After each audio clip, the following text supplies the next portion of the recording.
Chapter 144. Zoo. Often there would be tours of college or high school students from Virginia walking through the cell blocks while all the convicts were locked in the cages.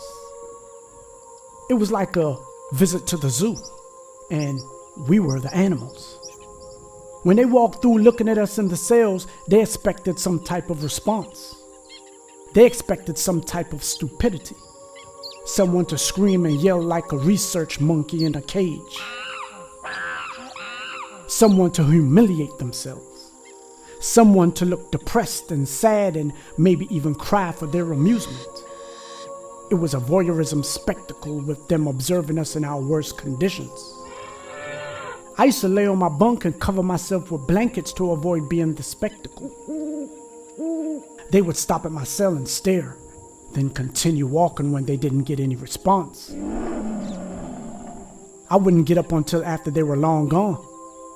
This was one of the most despicable and humiliating times in prison. While my brother was in prison in Tanzania, he experienced a similar situation, but it was high-ranking officials wanting to see the dreadlocked fugitive that was wanted by the big bad America. The young black man that had raised a ruckus in the most powerful city in the world, Washington, D.C. Once he was classified by the U.S. ambassador as an escape artist, he was held as the highest security and his belly chains and shackles were kept on 24/7 with 2 large special forces soldiers stationed in front of his cell.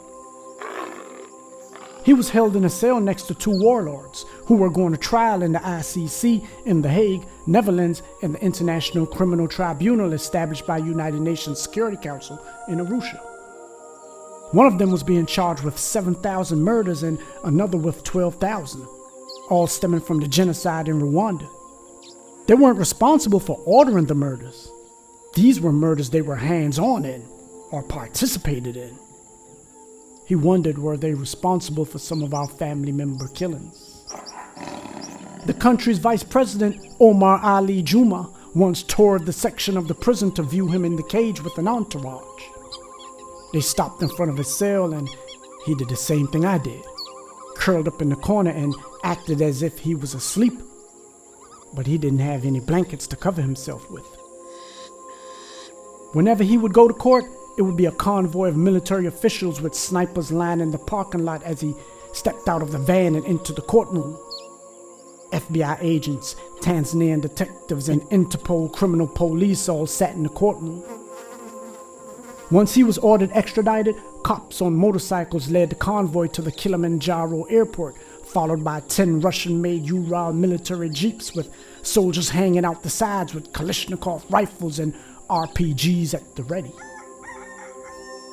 They feared an escape attempt by our comrades all over Tanzania, Kenya, Rwanda, or Ethiopia. The FBI and their ilk made sure to classify him as extreme high risk, even though they were actually the extreme high risk, an extreme risk to the world. Ironically, they boarded a KLM, which was our initials, a flight headed to Amsterdam. On the plane in first class sat 5 U.S. Marshals, 5 homicide detectives, and 5 FBI agents surrounding him. He was kept handcuffed and shackled with a blanket hiding the jewelry. He was 25 years old.